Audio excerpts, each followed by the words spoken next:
বন্ধুরা, মিষ্টু অ্যান্ড মধুমিতাস কিচেনের একটা নতুন পর্বে তোমাদের সবাইকে স্বাগত।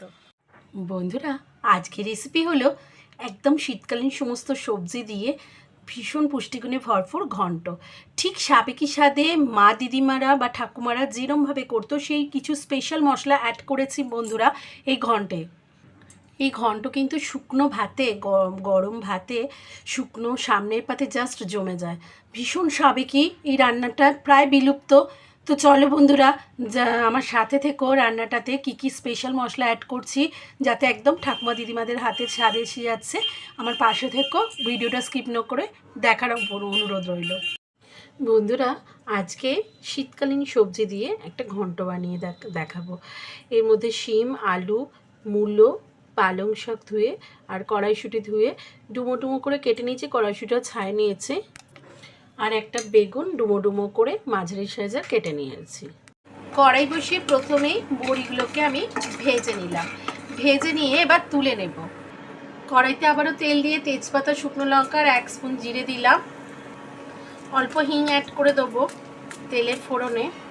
ফোড়ন থেকে মিষ্টি গন্ধ এলে আদা লঙ্কা বাটা দিয়ে দেবো, দিয়ে আগে ভেজে নেব।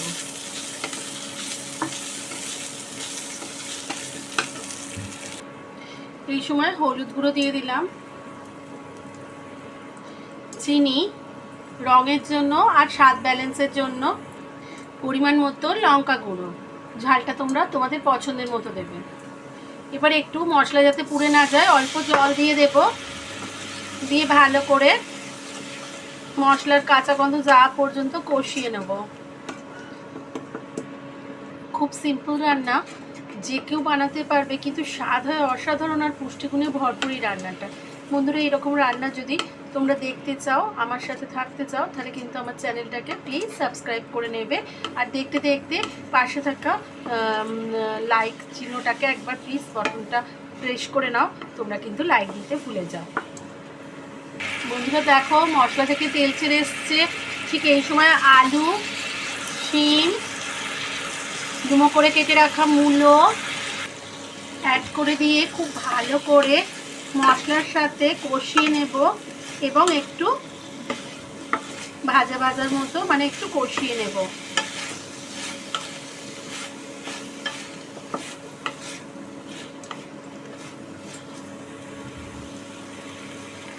কড়াইশুঁটিগুলো ছাড়িয়ে এই সময় দিয়ে দেব। ডুমো করে কেটে রাখা বেগুনগুলো এই সময় দিয়ে খুব ভালো করে নাড়াচাড়া করে নেব মিনিট খানেক সময় ধরে বা মিনিট 2 সময় ধরে।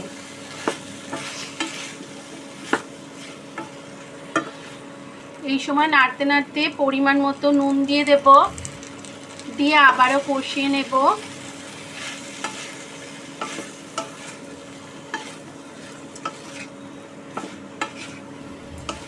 টেম্পারেচার মিডিয়াম থাকবে বন্ধুরা। 3-4 মিনিট কষাতে কষাতে পরিষ্কার করে কেটে রাখা পালং শাকগুলোকে দিয়ে দেব, দিয়ে খুব ভালো করে নাড়াচাড়া করে নেব।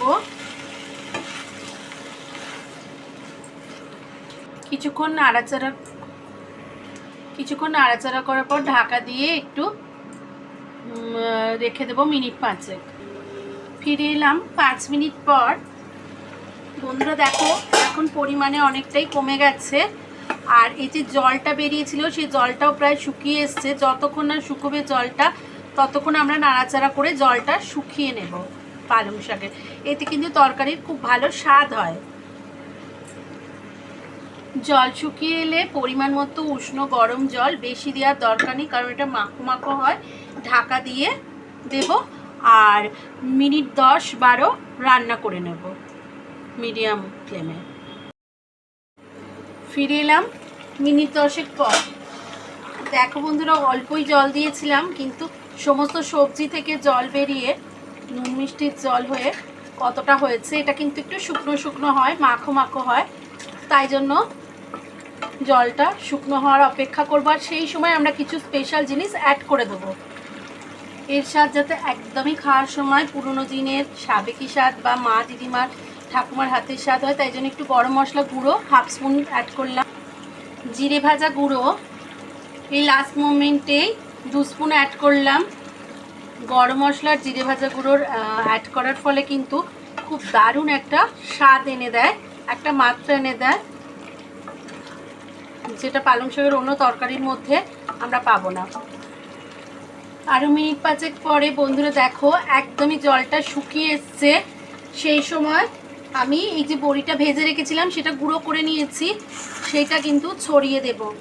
এই বড়ি ভাজা কিন্তু এই গুঁড়ো ছড়ানো এটা কিন্তু একটা অঙ্গ ঘন্টের মধ্যে দিয়ে খুব ভালো করে মিশিয়ে নেব। নিয়ে অফ করে দেবো ফ্লেমটাকে। আরও একটা ভীষণ স্পেশাল জিনিস অ্যাড করব, যার ফলে এর টেস্টটা কিন্তু একদম অন্যরকম মাত্রা মানে সাবেকিয়ানায় পৌঁছে যাবে। সেটা কিন্তু না দিলেই নয়। এটা কিন্তু ফ্লেম অফ করে দিতে হবে। 1 স্পুন আমি বাড়ির তৈরি ঘি দিলাম, তোমরা যে কোনো ঘি দেবে। দিয়ে খুব ভালো করে মিশিয়ে নেব। নিয়ে আমি এটা 5 মিনিটের জন্য ঢাকা চাপা দিয়ে স্ট্যান্ডিং টাইমে দিয়ে দেব। ফিরে এলাম 5 মিনিট পর। কেমন লাগলো বন্ধুরা, টেক্সচারটা দেখো কিরম হয়েছে, একদম মাখো মাখো, তোমরা বুঝতে পারছো নিশ্চয়ই। দেখো তো কেমন লাগলো বন্ধুরা, মুখের মধ্যে যখন দেবে তখন এই বড়ির ক্রাঞ্চি ভাবটা ভীষণ ভীষণ ভালো লাগবে। তাই শত শেষে বড়িটা দিতে হয়, যখন একদম শুকনো শুকনো হয়ে যাবে। তো আবার হাজির হয়ে যাবো নতুন কোনো রেসিপি নিয়ে। বন্ধুরা প্লিজ একবার বানানোর অনুরোধ রইল। আর যদি ভালো লাগে লাইক শেয়ার কমেন্ট করে এসে আমার চ্যানেল নতুন বন্ধু হলে চ্যানেলটা সাবস্ক্রাইব করে নিয়ে আমার পাশে থাকার অনুরোধ রইল। তো আবার হাজির হয়ে যাবে নতুন কোনো রেসিপি। ততক্ষণ ভীষণ ভালো থেকো, সুস্থ থেকো, টাটা।